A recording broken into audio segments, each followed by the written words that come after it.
మన ఎమ్మెల్యే అభ్యర్థి అయినటువంటి కొండపల్లి శ్రీనివాసరావు గారు కూడా నా యొక్క ప్రత్యేకమైన ధన్యవాదాలు తెలియజేసుకుంటూ, మనందరికీ తెలిసిన విషయం, తెలుగుదేశం ప్రభుత్వం అన్న నందమూరి తారక రామారావు ప్రవేశపెట్టిన తర్వాతే మనకి ఆడవాళ్ళకి గౌరవం పెరగడం కానీ, ఆస్తిలో సమాన హక్కు రావడం కానీ, రాజకీయ రంగంలో మనకి రిజర్వేషన్ కల్పించడం కానీ అత్యధికంగా జరిగింది.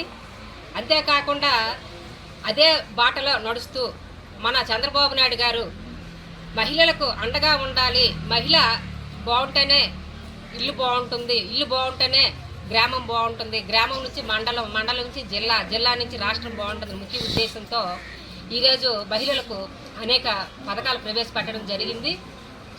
ఆ పథకాలు ఇప్పుడు ప్రవేశపెట్టడమే కాకుండా మనకి గతంలో చూసుకుంటే చంద్రబాబు నాయుడు గారు అంటే కడుపులో బిడ్డ బాగుండి ఆరోగ్యంగా ఉంటేనే మనం దేనైనా సాధించగలం ముఖ్య ఉద్దేశంతో కడుపులో ఉండేటప్పుడు అనేక పౌష్టికాహారం ప్రతి గర్భిణికి కూడా పౌష్టికాహారం ఇవ్వడమే కాకుండా గవర్నమెంట్ హాస్పిటల్లో డెలివరీ అయ్యేటట్టు 6,000 రూపాయలు ఇచ్చి డెలివరీల్ని గవర్నమెంట్ హాస్పిటల్ ప్రోత్సహించడం, దాంతోపాటు వాళ్ళ ఇంటికి క్షేమంగా చేరాలని ముఖ్య ఉద్దేశంతో వాళ్ళందరికీ కూడా ఒక వెహికల్ అందజేసి వాళ్ళ ఇంటికి చేర్చడమే కాకుండా పుట్టిన తర్వాత కూడా మంచి పౌష్టికాహారం అందాలి, పునాది వేయాలి, ఫౌండేషన్ బాగుంటేనే పిల్లలకి చిన్న వయసులోనే ఫౌండేషన్ బాగుంటే ఆరోగ్యం బాగుంటుంది ముఖ్య ఉద్దేశంతో అనేక పౌష్టికాహారం ఇవ్వడం జరిగింది. అయితే పెద్ద అయ్యాక చాలామంది బడికి వెళ్ళలేక, నడుచుకుంటూ వెళ్ళలేక ఇబ్బంది అవుతుందని చెప్పి 9వ తరగతి చదివిన పిల్లలకి సైకిల్ ఇవ్వడం కూడా అందజేయడం జరిగింది. అంటే చంద్రబాబు నాయుడు గారి ముఖ్య ఉద్దేశం ఏంటంటే విద్యతోనే దేనైనా సాధించగలం, ముఖ్యంగా ఇల్లు డెవలప్ అవ్వాలంటే బండి వాళ్ళు మగవాళ్ళు కలిపి కూడా ఇద్దరు సమానంగా చదువుకోవాలి, అభివృద్ధి చెందాలని ముఖ్య ఉద్దేశంతో సైకిల్ ఇవ్వడం కూడా జరిగి ఉన్నత విద్యను కూడా ప్రోత్సహించడం జరిగింది.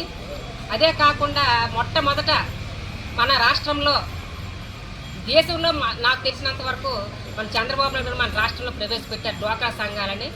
ఎందుకంటే ఆడవాళ్ళు అభివృద్ధి చెందితే ఇల్లు అభివృద్ధి చెందుతుంది, ఇంటికి దీపం వెళ్ళాలని ముఖ్య ఉద్దేశంతో ఆయన పథకాలు ప్రవేశపెట్టడం జరిగింది. అలాగే కట్టెల పొయ్యితో సోదరిమణులు అందరూ ఇబ్బంది పడుతున్నారు ముఖ్య ఉద్దేశంతో ఆ రోజు గ్యాస్ కనెక్షన్తో పాటు గ్యాస్ సిలిండర్ కూడా ఇవ్వడం జరిగింది. అనేక పథకాలు మహిళలందరూ బాగుండాలని చెప్పి చివరికి పసుపు కుంకుమ కింద కూడా 20,000 రూపాయలు ఇవ్వడం జరిగింది చంద్రబాబు నాయుడు గారు. ఇప్పుడు చూసుకుంటే దాంతోపాటు ఇంకా అనేక సంక్షేమ కార్యక్రమాలు ప్రవేశపెట్టడం జరిగింది. ప్రతి ఆడవాళ్ళకి కూడా 3 గ్యాస్ సిలిండర్లు ఉచితంగా ప్రతి సంవత్సరానికి.